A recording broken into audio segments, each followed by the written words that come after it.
ben, on va essayer d'y jouer le plus beau rôle possible. Voilà, je reste avec mon esprit sportif. Quand je rentre sur le terrain, c'est pour gagner. Donc si je vous dis que je joue la montée l'année prochaine en National 2, vous allez me dire que c'est prétentieux, que j'ai la grosse tête, que j'ai les chevilles qui enflent. Mais enfin, moi j'ai envie de vous dire, ouais, on va essayer quand même.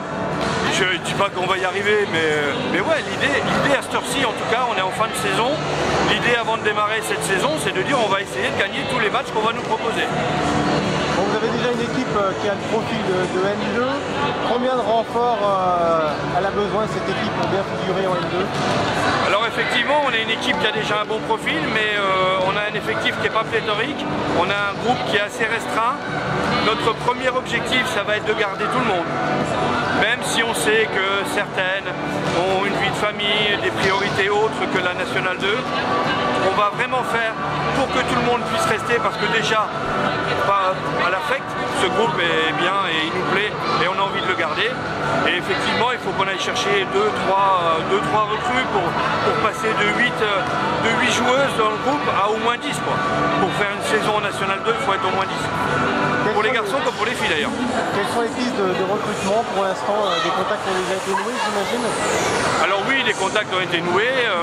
J'ai une manière de voir les choses. Le président gère l'administratif et le budget, et les techniciens gèrent le terrain.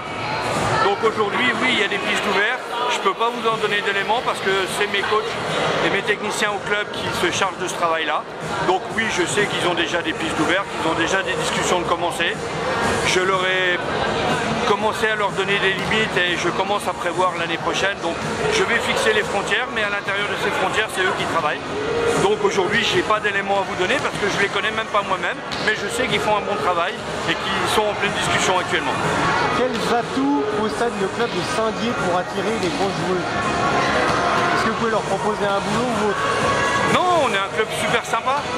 Et rien que ça déjà, on a une super ambiance, on veut rester un club familial.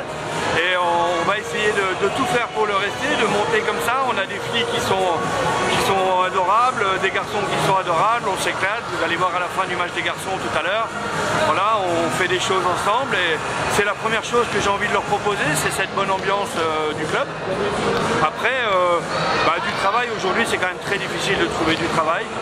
Mais on a beaucoup de choses à faire au niveau formation, au niveau action sociale. J'ai envie que mon club fasse des actions sociales dans la ville.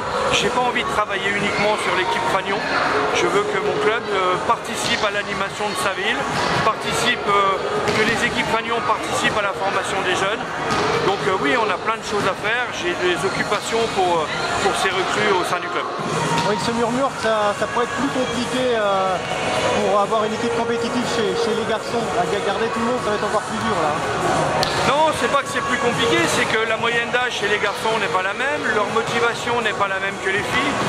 On sait aussi qu'on reste une petite ville, qu'on n'a pas non plus les moyens de monter très haut avec les garçons parce que le budget est vite conséquent.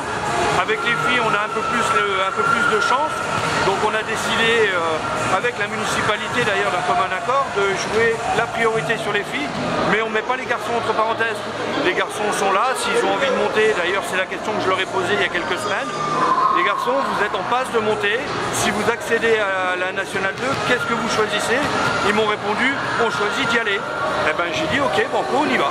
Donc je mets personne entre parenthèses, mais c'est vrai qu'on a une vraie priorité sur le volleyball féminin.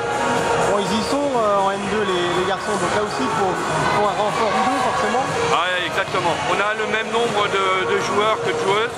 On ne pourra pas partir en N2 avec un nombre aussi restreint de joueurs. On a de la chance quand même, on a eu peu de blessures cette saison. C'est ce qui nous permet d'arriver à ce niveau-là. Si l'année prochaine, ou même si cette année on avait eu 2 blessés au lieu d'un, ça aurait été catastrophique. Bon ben voilà, on a joué, on a fait attention à ça, mais on ne peut pas prendre le risque là encore cette année. En N2, il nous faudra un groupe de 10 personnes, en garçons comme en filles. Vous serez toujours à ce gymnaste Marcel Blinguet? On est bien ici, on est bien, c'est vrai qu'il y a une très belle salle à Saint-Dié, que le Palais Omnisport Joseph Claudel peut accueillir de plus gros événements, etc. D'un autre côté, on n'a pas les chevilles qui enflent justement. On n'est pas encore, même en National 2, on reste quand même que du volleyball dans une ville de 25 000 habitants. On n'est pas encore, on n'a pas 1000 spectateurs. Regardez l'affluence qu'on a ici aujourd'hui. Aujourd'hui, notre salle est pleine. On est content d'être chez nous avec tout ce public-là. Si on était dans une grande salle, on aurait l'air d'une salle vide. Donc je suis bien au COSEC. Et puis ce COSEC qui porte le nom de Michel Plinguet, ça, au sein du SRD, Michel Plinguet, il est tous dans notre cœur et ça c'est pareil, c'est important pour nous.